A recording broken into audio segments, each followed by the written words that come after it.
All right. Well, let's take a moment to touch base with Andrew in Romania, who had some curiosities around pronouns, and then we'll get back to the conversation. Andrew, what can we do for you tonight? Oh, hi. I know I have a topic, but I can add to the discussion to the topic. Sure. Yeah. If What's you, on your mind tonight?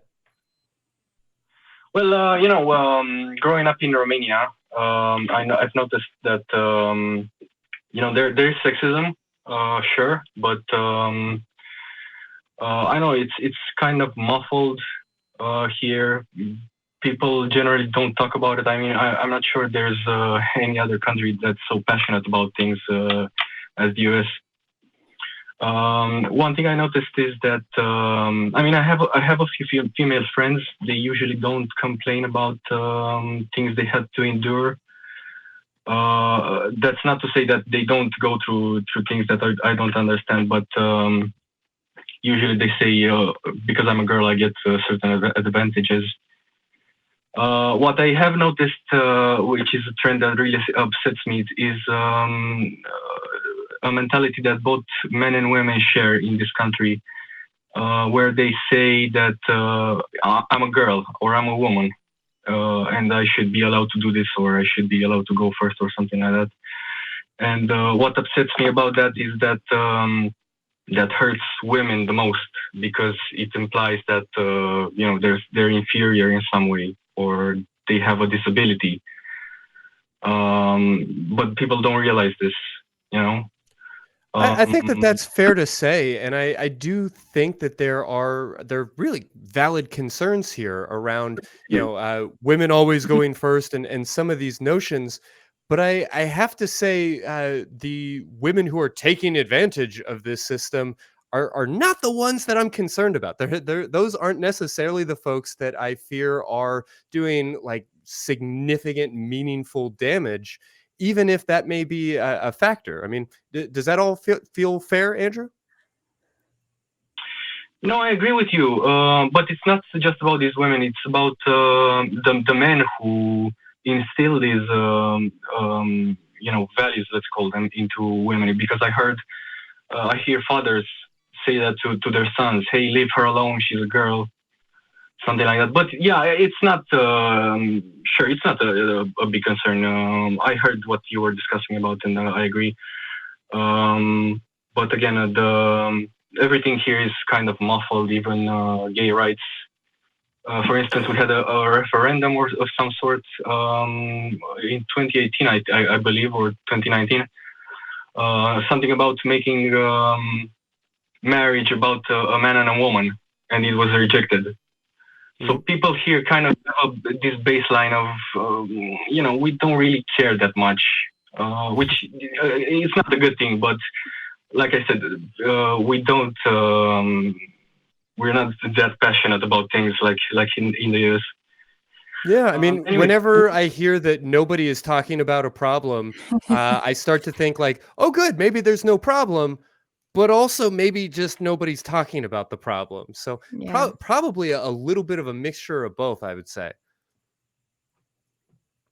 No, there's definitely a problem. There's something I heard about racism. Someone was talking about racism in the United States. They were saying that the biggest problem today is not that there's an active, let's say, hatred of black people, but that younger people just ignore black people problems, and that's bad in and of itself. Yeah, that willingness to just kind of let the system churn on as it is and to turn a blind eye to all of this. I mean, that's very much integral to the conversation that we're having tonight. Yeah. But let me ask you about the question that you called in for tonight. What is it that you wanted to check in with us about? Oh yeah, no problem. I was gonna come to that in a second. So there's this thing you do on all the ACA shows. I'll be honest with you. I don't watch Secular Sexuality. This is actually my first time listening to the show. I usually watch the Atheist Experience, but I noticed this trend, let's call it, about choosing your preferred pronouns at the start of a conversation. And I have to mention, this. I'm pretty familiar with. I mean, correct me if I'm wrong, but this is for the benefit of trans people. I mean, yes, but really no. I would say it's for the benefit of people, Yeah. and I think it's going to particularly support vulnerable people, which are oftentimes trans. Let me just go ahead and jump in since we talked about this on the show very recently, and I think I know where you're going with all of this. And it's really just to say the pronouns are here to remind people that you cannot tell somebody's gender identity simply by looking at them.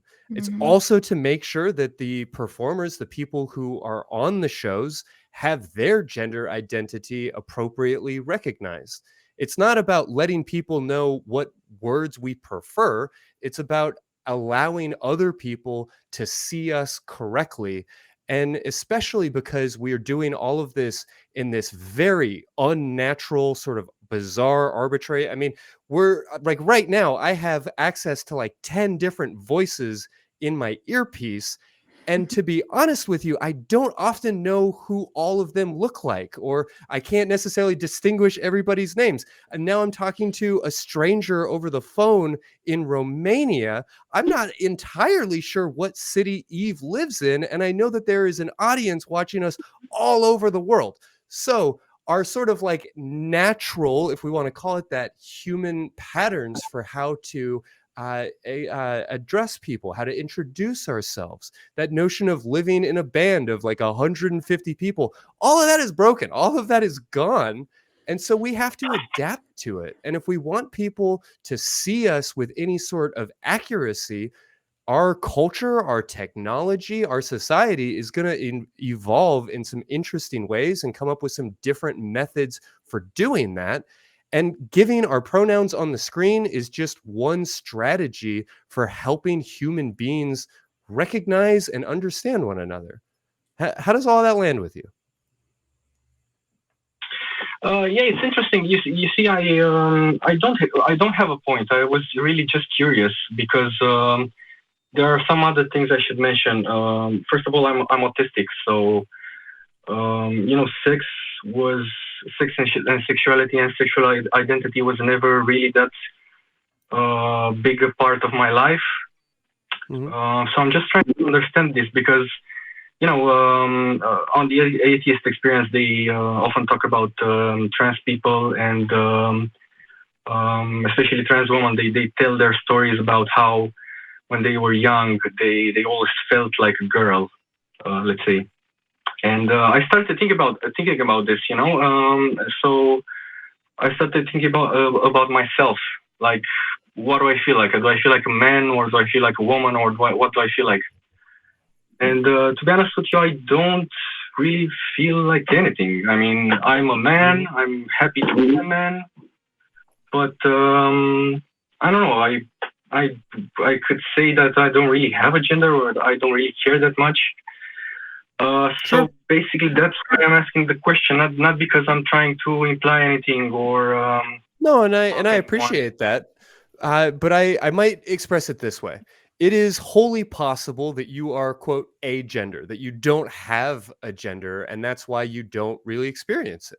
It could also be the case that there is a certain level of numbness or disconnect, which, if it's not causing a problem, I don't think we necessarily need to see as an issue. But I might also point out that you don't really notice that you're wearing shoes when your shoes fit well. It's when you try to shove your foot into a shoe that is not the right size that you become incredibly aware of it every step that you take. And so the fact that you feel like you don't have a gender may be because your body, the way that your culture, the way that the people around you recognize you and interact with you lines up and fits with who you actually are. And when that's not the case, it becomes a lot more noticeable. Mm. Oh yeah, that's a great point. I recall a blog post about a trans woman who said something on the lines of, "Once I got my vagina, I stopped caring about it," something like that, because it was a concern when she didn't have a vagina, but after the operation, she just it was just not a concern for her anymore. Yeah, once I But got the padded socks, all of a sudden my shoes were just the right size. Like I can totally appreciate that. yeah, but think about me is that I don't really fit all the male gender stereotypes. I guess. I mean, I'm violent sometimes, I suppose. You know, uh, because that's how men are generally. But it's not something I choose to do. It's just, I don't know, my hormones or something. I don't like sports. I don't like cars. Yeah, So it's, definitely a maybe, lot I mean, to unpack there. I would say that there is certainly more to being a man than liking sports, and that violence might not be something that necessarily can be tied to gender.